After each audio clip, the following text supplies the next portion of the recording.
Ibu, saudara-saudaraku dan para anak, selamat berjumpa kembali dalam kasih Tuhan Yesus Kristus.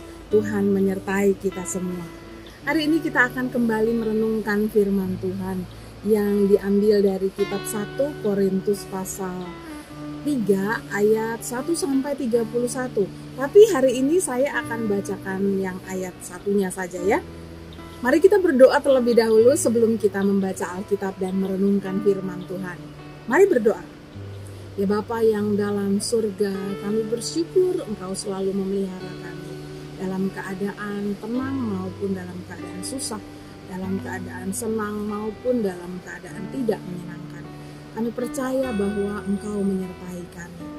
Bersabdalah kepada kami ya Tuhan hari ini, dalam nama Tuhan Yesus Kristus. Amin.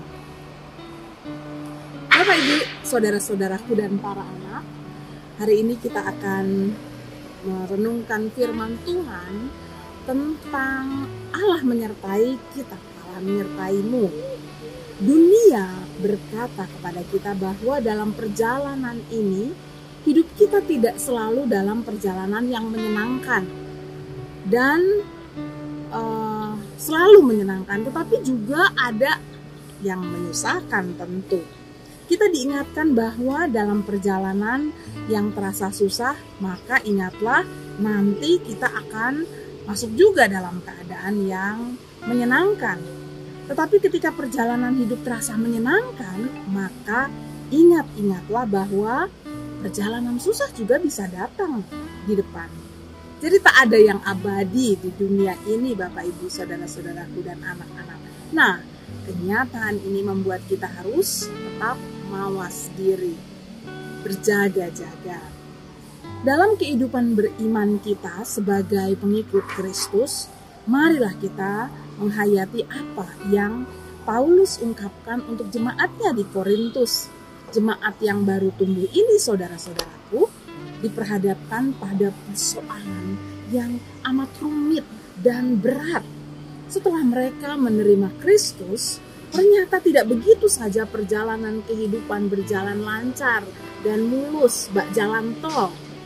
Jemaat juga menghadapi persoalan. Seperti misalnya keikutsertaan jemaat Korintus dalam upacara-upacara keagamaan dan orang-orang yang tidak menyembah Allah.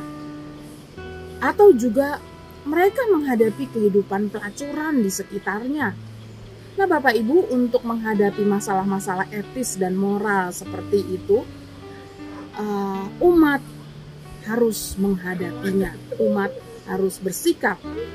Dan dalam situasi itu Paulus lalu menulis surat penggembalaan kepada jemaat di Korintus pada waktu itu.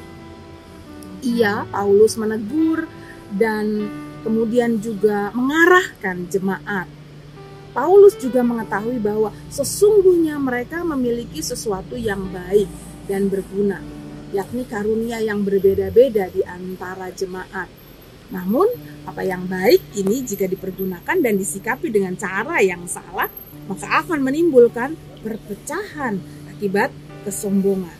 Nah, itulah sebabnya lalu Paulus menasehati agar mereka menjadi umat yang saling menghargai satu kepada yang lain dengan menggunakan berbagai karunia itu.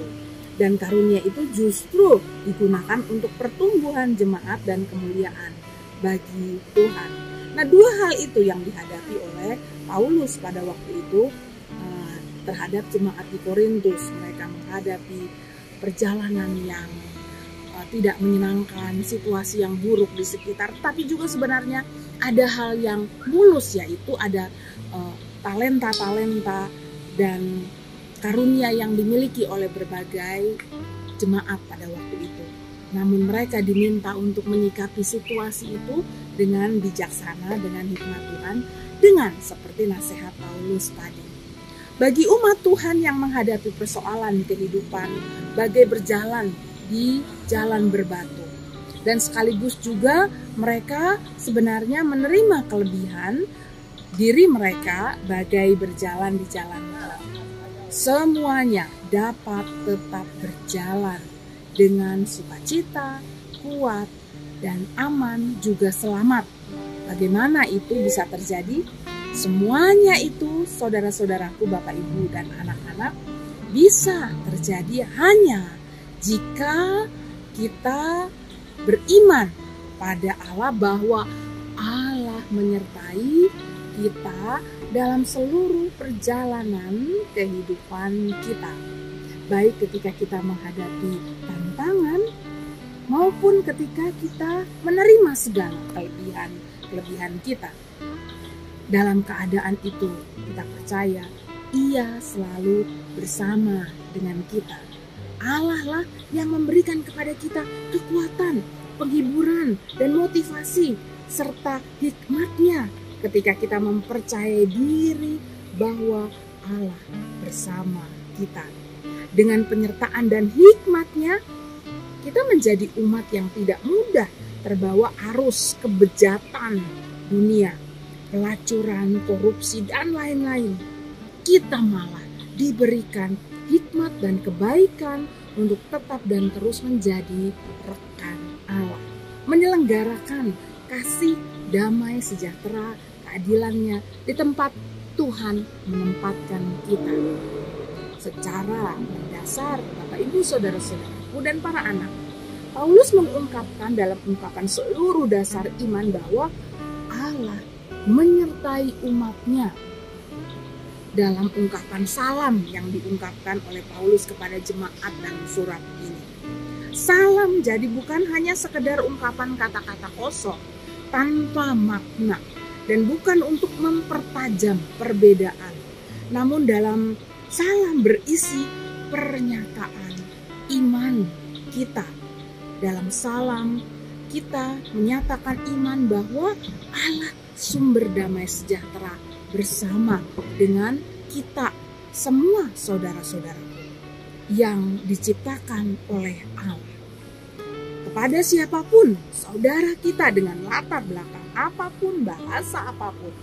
Jadi jika memberikan salam saudara-saudaraku, kita sebenarnya berharap bahwa siapapun yang mendengar salam itu bukan malah membenci atau saling membenci, atau terkucil dirinya lalu membuat tembok antara dirinya dan kita.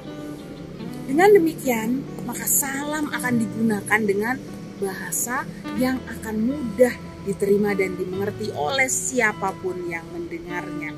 Bahwa Allah menyertai kita semua.